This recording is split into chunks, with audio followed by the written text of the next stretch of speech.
Nahmaduhu wa nasta'inuhu wa nastaghfiruh wa na'udzu billahi min syururi anfusina wa min sayyiati a'malina may yahdihillahu fala mudhillalah wa may yudlil fala hadiyalah.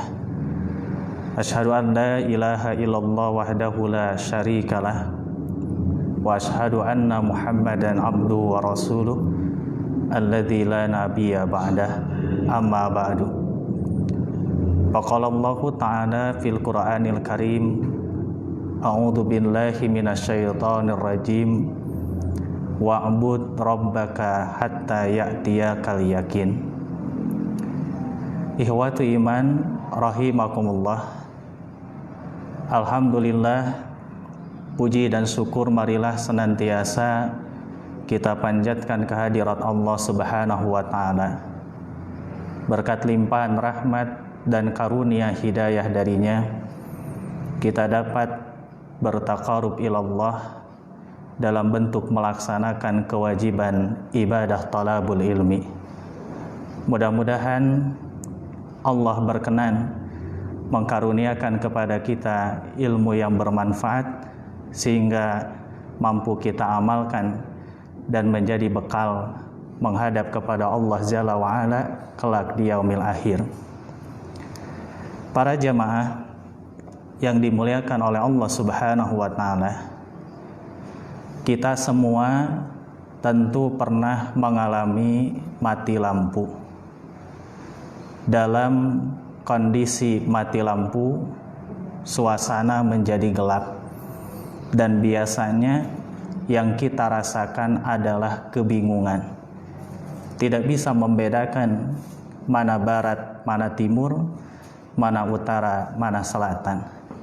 Bahkan berjalan pun hati-hati karena takut nabrak sesuatu. Dalam situasi kondisi mati lampu gelap tersebut, yang pertama kali kita harapkan adalah adanya cahaya, meskipun hanya secercah, meskipun hanya sedikit. Ini menunjukkan bahwa cahaya adalah kebutuhan yang primer, kebutuhan yang pokok bagi kehidupan manusia. Namun ada cahaya yang lebih primer, lebih kita butuhkan dibandingkan cahaya lampu. Dan cahaya tersebut tidak hanya kita butuhkan di malam hari, tetapi kita butuhkan di siang dan di pagi hari. Bahkan dalam berbagai situasi dan kondisi. Apakah cahaya tersebut? Cahaya tersebut adalah cahaya ilmu agama. Ilmu agama adalah ilmu yang bersumber dari Al-Quran dan hadis Rasulullah Sallallahu Alaihi Wasallam. Di dalam Quran surah An-Nisa ayat 174, Allah Subhanahu wa ta'ala berfirman, a'udzu billahi minasyaitonir rajim wa anzalna ilaikum nuran mubinan. Dan kami telah menurunkan kepada kalian cahaya yang terang benderang. Imam Mujahid, seorang ulama pada masa tabi'in yang berguru langsung kepada sahabat Ibnu Abbas radhiyallahu anhuma, beliau menafsirkan yang dimaksud dengan nuran mubinan adalah Al-Quranul Karim. Maka maknanya, wa anzalna ilaikum nuran mubinan, kami telah menurunkan kepada kalian Al-Quran. Jadi Al-Quran adalah cahaya. Yang dimaksud Al-Quran adalah cahaya. Dengan membaca Al-Quran, mempelajari isi kandungan Al-Quran, sehingga menjadi ilmu yang bermanfaat, maka terang benderang, maka jelaslah mana tauhid, mana syirik, mana ibadah, mana perbuatan maksiat, mana akhlak yang mulia, mana akhlak yang tercela, sehingga terang benderang jalan menuju keridhaan Allah Subhanahu wa ta'ala. Oleh karenanya, mencari ilmu agama itu hukumnya adalah wajib. Sebagaimana di dalam hadis yang diriwayatkan oleh Ibnu Majah, dan hadis ini dinyatakan sahih oleh Syekh Albani, talabul ilmi faridatun ala kulli muslim. Mencari ilmu adalah kewajiban bagi setiap orang Islam.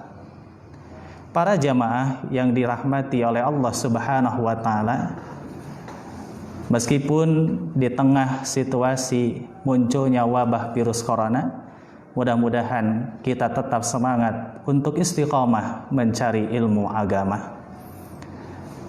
Materi yang akan disampaikan yaitu tentang solusi menghadapi cobaan. Setiap manusia, siapapun orangnya, pasti mengalami ujian dalam bentuk cobaan dan masalah. Apakah dia seorang laki-laki maupun perempuan, apakah tidak beriman kepada Allah maupun beriman kepadanya. Bahkan manusia yang paling mulia di muka bumi ini, yaitu para nabi dan rasul, bahkan Khalilullah, kekasih Allah, Nabi Rahman, Nabi Muhammad sallallahu alaihi wasallam, beliau pun mengalami ujian dan cobaan. Lantas apa yang membedakan antara orang-orang yang tidak beriman dengan orang-orang yang beriman kepada Allah ketika mengalami ujian dalam bentuk cobaan dan masalah? Ikhwati iman rahimakumullah, perbedaannya adalah di antaranya dalam hal mencari solusi. Orang-orang yang tidak beriman kepada Allah, ketika mereka mengalami ujian dalam bentuk cobaan dan masalah, maka mereka akan mencari solusi pada makhluk. Makhluk yang dimaksud yaitu ada 3. Yang pertama yaitu makhluk yang hidup, baik makhluk hidup yang zahir nampak terlihat ataupun makhluk hidup yang gaib, tidak nampak, tidak terlihat. Dirinya sombong, merasa punya saudara, kerabat, kenalan, memiliki kedudukan jabatan yang tinggi, ilmu yang luas, harta yang banyak, sehingga bisa menyelesaikan masalah dan cobaan yang dihadapinya tanpa menggantungkan dirinya kepada Allah Subhanahu wa taala. Tentu ini adalah perkara yang dilarang oleh agama. Yang kedua, makhluk mantan hidup. Siapakah makhluk mantan hidup? Yaitu mayyitun, orang-orang yang sudah mati atau meninggal dunia. Ada sebagian orang ketika diuji oleh Allah, diberikan cobaan dan masalah hidup, dia datang ke kuburan, meminta-minta kepada orang yang sudah mati, menganggap bahwa orang yang sudah mati bisa mendatangkan manfaat dan madarat baginya. Padahal orang-orang yang sudah mati saat ini mereka sedang disibukkan dengan pertanggungjawaban atas amal perbuatan mereka selama hidup di dunia. Mereka pertanggungjawabkan saat ini di alam barzah, alam kubur, sebelum ditegakkannya hari kiamat. Tidak bisa mendatangkan manfaat dan madarat kepada siapapun. Dan ini adalah perkara syirik atau menyekutukan Allah Jalla wa'ala. Yang ketiga, makhluk berupa benda mati. Sebagai contoh, batu akik, pohon beringin, keris, dan lain sebagainya. Ada sebagian yang punya keyakinan alat-alat dan benda tersebut memiliki kekuatan magis sehingga bisa menyelesaikan masalah dan cobaan yang dihadapinya. Tentu ini pun adalah termasuk perbuatan syirik atau menyekutukan Allah Subhanahu wa taala. Para jamaah yang dirahmati oleh Allah Subhanahu wa taala, berbeda dengan orang-orang yang beriman kepada Allah. Ketika mereka menghadapi cobaan, menghadapi masalah, maka mereka menggantungkan dirinya hanya kepada Allah Subhanahu wa taala. Sekecil apapun cobaan dan masalah yang dihadapinya, Allahus Samad, Allah tempat bergantung. Yakinlah bahwa Allah Subhanahu wa taala bagi orang-orang yang beriman dan bertakwa kepadanya akan memberikan jalan keluar melalui wasilah siapa saja yang Allah kehendaki dan melalui jalan mana saja yang Allah ridhoi. Maka la taqnatu min rahmatillah. janganlah pernah berputus asa dari rahmat Allah Subhanahu wa taala. Kalaulah saat ini kita diuji dengan berbagai cobaan dan masalah, maka cobaan itu sebetulnya tidak ada apa-apanya apabila dibandingkan dengan cobaan yang dialami oleh para nabi dan rasul. Rasulullah sallallahu alaihi wasallam beliau menyampaikan, inna min asadin nas balaan al-anbiya. Sesungguhnya ujian yang paling berat itu dialami oleh para nabi.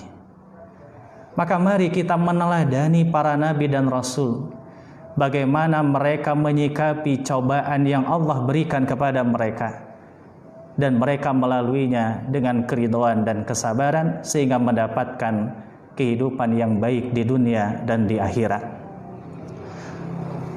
Para jamaah yang dirahmati oleh Allah Subhanahu wa taala, tentu tidak mungkin kita bahas 25 nabi. Kita akan ambil contoh 3 nabi, bagaimana mereka menyikapi cobaan dan masalah yang dihadapi. Yang pertama adalah Nabi Yunus alaihissalam.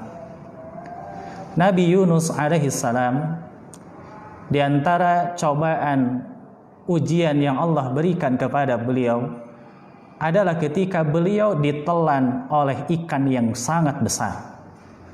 Dalam Al-Quran disebut dengan sebutan ikan nun, sehingga Nabi Yunus disebut dengan sebutan Zunnun, sebagaimana dalam Quran surah Al-Anbiya ayat 87. Ketika itu Nabi Yunus alaihissalam ditelan oleh ikan yang sangat besar, namun Allah mentakdirkan beliau dalam keadaan masih hidup. Lalu kita perhatikan dalam ayat tersebut, Quran surah Al-Anbiya ayat 87, apa yang dilakukan oleh Nabi Yunus alaihissalam. Panada fid dulumat. Nabi Yunus alaihissalam beliau menyeru berdoa kepada Allah fid dulumat, dalam kondisi ketika itu sungguh sangat gelap sekali. Kalimat az-zulumat adalah bentuk jamak, menunjukkan sangat gelap. Bagaimana tidak gelap? Beliau berada dalam perut ikan, sudah gelap. Lalu berada di dasar lautan, tambahlah gelap yang dialami oleh beliau. Dan kejadian itu dalam berbagai riwayat disebutkan terjadi di malam hari. Tetapi apa yang dikatakan oleh Nabi Yunus alaihissalam ketika beliau diuji oleh Allah dengan cobaan yang sungguh sangat berat, ditelan oleh ikan yang sangat besar, Nabi Yunus alaihissalam beliau berkata, la ilaha illa anta inni subhanaka inni kuntu minadh dhalimin. La ilaha illa anta, tidak ada Tuhan kecuali Engkau wahai Allah. Subhanaka, maha suci Engkau wahai Allah. Inni kuntu minadh dhalimin, sesungguhnya aku ini termasuk orang-orang yang zalim. Yang dikatakan oleh Nabi Yunus alaihissalam ketika beliau menghadapi cobaan antara hidup dan mati, yang pertama kali keluar dari lisan beliau adalah kalimatut tauhid, kalimat tahlil, la ilaha illallah, tidak ada Tuhan kecuali hanyalah Allah Subhanahu wa taala. Kadang di kita baru diuji mati lampu, yang keluar dari lisan adalah sumpah serapah menyalahkan orang lain. Nabi Yunus tidak.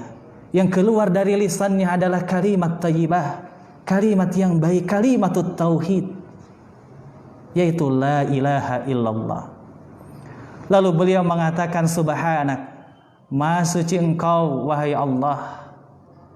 Beliau berhusnudzon, berbaik sangka kepada Allah dengan membaca kalimat tasbih, tidak menyalahkan Allah Subhanahu wa taala atas kondisi yang beliau alami ketika itu. Inilah luar biasanya para nabi dan rasul. Kita mesti yakin bahwa setiap perkara bagi orang-orang yang beriman dan bertakwa itu adalah khair, itu adalah baik. Ketika Allah menguji kita dengan takdirnya yang tidak sesuai dengan keinginan kita, lalu kita menyikapinya dengan sabar, maka itu pun adalah khair. Ketika Allah menakdirkan sesuatu yang sesuai dengan keinginan kita, lalu kita menyikapinya dengan rasa syukur, itu pun adalah khair. Maka setiap perkara bagi orang-orang yang beriman dan bertakwa kepada Allah itu adalah baik. Yang ketiga, yang dikatakan oleh Nabi Yunus alaihissalam, inni kuntu minadz zalimin, sesungguhnya aku termasuk orang-orang yang zalim. Beliau berintrospeksi diri, memuhasabah diri. Cobaan yang dialaminya adalah karena perbuatan salah yang pernah dilakukannya. Maka bagi kita ibrah pelajarannya, ketika kita mengalami berbagai cobaan, berbagai masalah dalam hidup ini, mari berintrospeksi diri. Bisa jadi permasalahan dan cobaan yang kita hadapi karena perbuatan-perbuatan dosa yang pernah kita lakukan di masa yang telah lalu. Maka perbanyaklah istighfar dan taubat, memohon ampunan kepada Allah Subhanahu wa ta'ala. Istighfar artinya adalah talabul maghfirah, memohon atau meminta ampunan kepada Allah. Dan taubat yaitu an-nadam, menyesali perbuatan-perbuatan dosa yang pernah dilakukan. Rasulullah sallallahu alaihi wasallam orang yang mulia, beliau ahli surga, dijamin selamat dari siksa api neraka dalam 1 hari 1 malam, tidak kurang dari 70 sampai 100 kali membaca kalimat istighfar.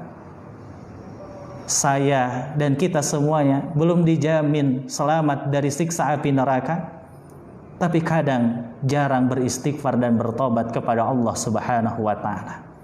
Beristighfarlah. Allah Subhanahu wa ta'ala menyampaikan di dalam Quran surah Nuh ayat ke-10. Salah satu kurikulum dakwah para nabi dan rasul diantaranya adalah memerintah kaumnya untuk beristighfar kepada Allah. Sebagaimana firman-Nya, faqultu istaghfiru rabbakum innahu kana ghaffara. Maka aku, yaitu Nabi Nuh alaihissalam, berkata pada mereka, kepada kaumnya, mohonkanlah ampunan kepada Allah, istaghfiru rabbakum, sungguh innahu kana ghaffara, Allah adalah zat yang maha pengampun. Para jamaah yang dimuliakan oleh Allah Subhanahu wa ta'ala, jadi salah satu kurikulum dakwah para nabi dan rasul adalah istaghfiru rabbakum, beristighfarlah, memohon ampunanlah kepada Tuhan kalian. Menggunakan lafaz rabbakum untuk mengingatkan bahwa Allah lah yang menciptakan kita, Allah yang mengatur, mengurus kita, Allah yang menghidupkan dan mematikan setiap makhluk. Maka bagi kita Allah ini adalah yang sangat luar biasa berjasa bagi kehidupan manusia, sehingga kita wajib menyembah dan beribadah kepadanya. Tauhid kaitan dengan rabbakum adalah tauhid rububiyah. Para jamaah yang dirahmati oleh Allah Subhanahu wa ta'ala, beristighfar, bertaubat kepada Allah juga dapat mendatangkan rizki dari Allah. Dalam ayat ke-11 dan ayat ke-12-nya Allah menyampaikan, yursilus sama alaikum midraran, niscaya Allah akan menurunkan hujan yang lebat dari langit. Wa yumditkum bi amwalin, dan Allah akan memperbanyak harta, wa banin, dan anak keturunan, wa yaz'ala lakum jannatin wa yaz'ala lakum anhara, dan mengadakan kebun-kebun dan sungai-sungai. Seorang ulama yang bernama Hasan Bisri, beliau pernah didatangi oleh 3 orang. Yang pertama, berkeluh kesah terhadap cobaan dan masalah yang dihadapinya. Dia mengatakan kepada Hasan Bisri, wahai Hasan Bisri, saya mengalami cobaan kekeringan yang cukup panjang. Sudah lama tidak turun hujan. Sebagaimana yang kita ketahui, air adalah sumber kehidupan, maksudnya dengan adanya air maka manusia bisa bertahan hidup. Tapi ketika itu muncul kekeringan yang sudah sangat panjang, maka dia meminta solusi kepada Hasan Bisri. Beliau mengatakan, istaghfirillah, beristighfarlah kepada Allah. Datang lagi orang yang kedua, berkeluh kesah, meminta solusi kepada beliau. Dia adalah seorang yang fakir, orang yang tidak mampu, tidak memiliki harta. bahkan mayoritas di daerahnya adalah orang-orang yang fakir, meminta solusi kepada Hasan Bisri. Maka beliau pun mengatakan, istaghfirillah, beristighfarlah, memohon ampunanlah kepada Allah.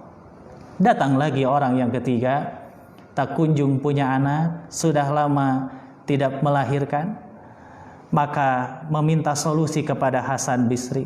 Beliau pun mengatakan, istaghfirillah, memohon ampunanlah kepada Allah Subhanahu wa ta'ala. Ditanya oleh salah seorang muridnya, kenapa setiap kali yang meminta solusi kepada engkau menjawab dengan jawaban yang sama, yaitu istaghfirillah, menyuruh mereka untuk beristighfar kepada Allah.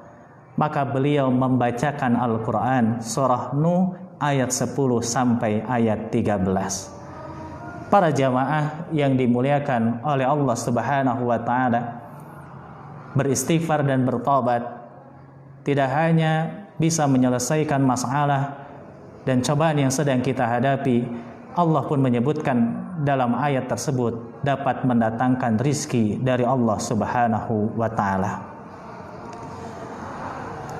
Ibrah pelajaran dari Nabi Yunus alaihissalam ketika menghadapi cobaan dan berbagai masalah. Yang pertama, ucapkanlah kalimat-kalimat thayyibah, kalimat-kalimat dzikir, bukan sumpah serapah, apalagi menyalahkan Allah Subhanahu wa ta'ala.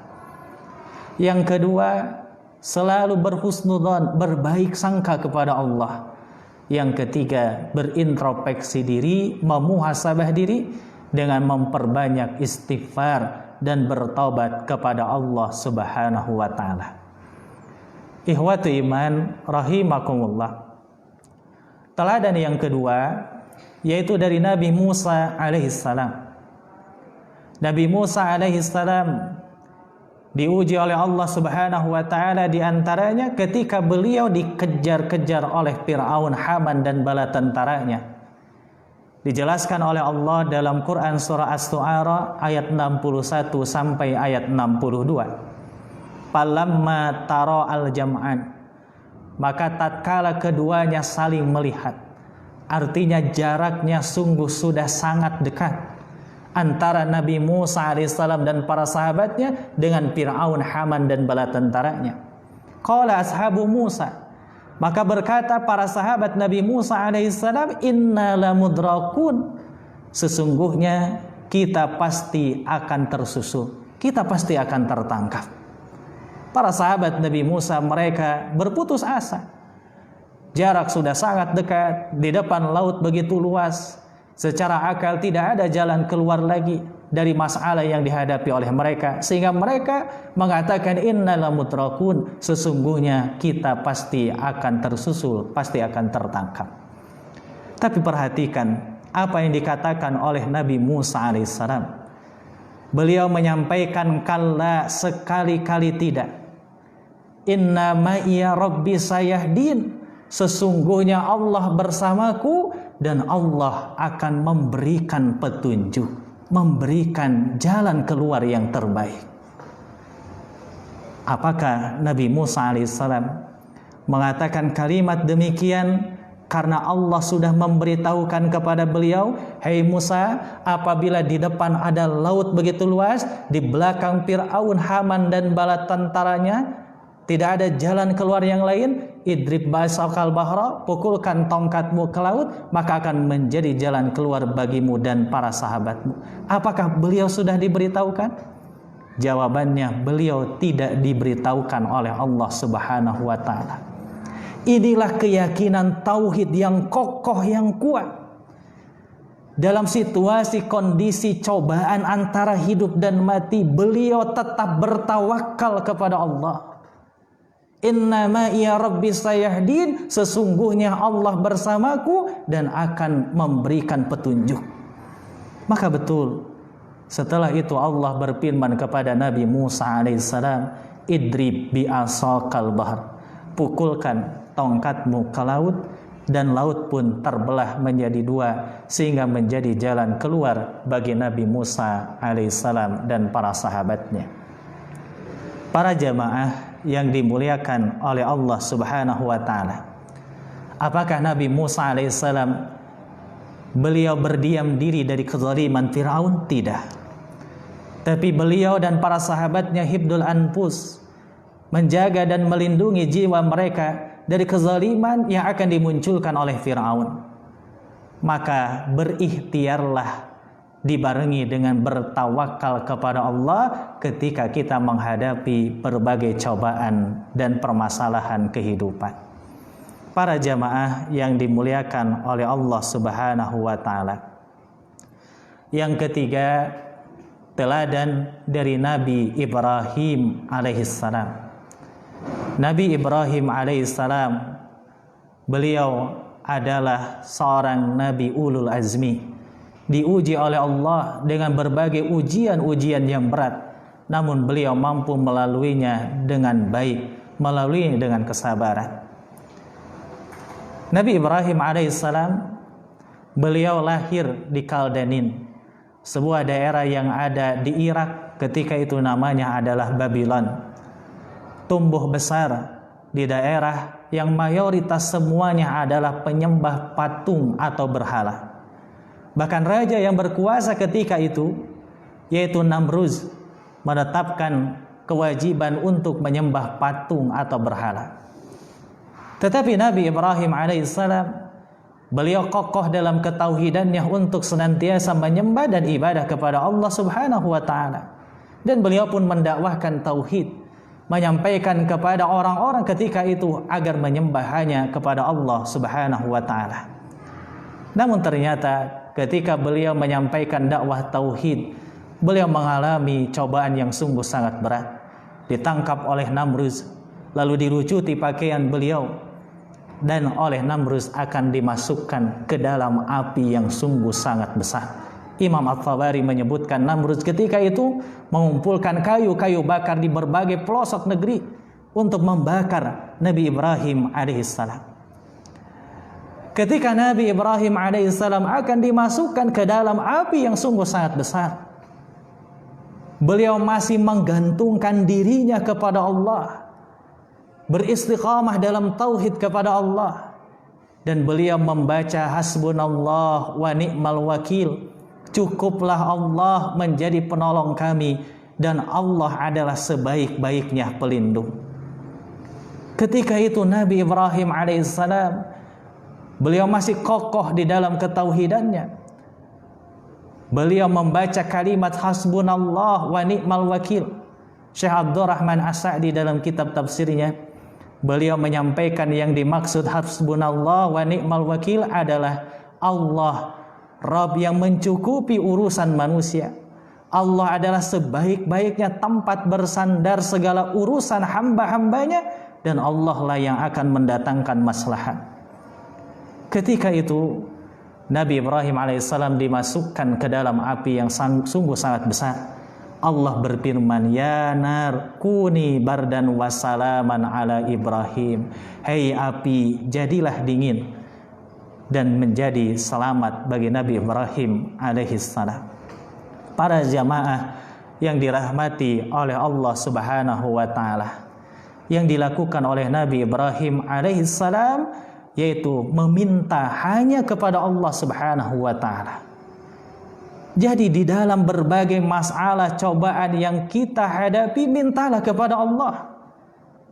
Allah akan berikan solusi yang terbaik bagi setiap hamba-hambanya yang beriman dan bertakwa kepadanya. Dari 3 nabi tersebut, maka pelajaran yang bisa kita ambil ketika kita menghadapi cobaan dan masalah, pertama, ucapkanlah kalimat-kalimat thayyibah, perbanyak berzikir kepada Allah. Yang kedua, senantiasa berhusnudzan, berbaik sangka kepada Allah. Yang ketiga, berintrospeksi diri, memuhasabah diri, memperbanyak istighfar dan taubat kepada Allah Subhanahu wa taala. Yang keempat, ikhtiar yang maksimal dan tentu dibarengi bertawakal kepadanya. Dan yang kelima, senantiasa memperbanyak meminta, memohon atau berdoa kepada Allah Subhanahu wa taala. Para jamaah yang dirahmati oleh Allah Subhanahu wa taala, memintalah kepada Allah dalam berbagai situasi dan kondisi. maka Allah pun akan hadir bagi kita dalam berbagai situasi dan kondisi. Bertaqarrub ilallah, mendekatkan dirilah kepada Allah dalam berbagai situasi dan kondisi. Maka dalam berbagai situasi dan kondisi itu pun Allah akan dekat dengan kita.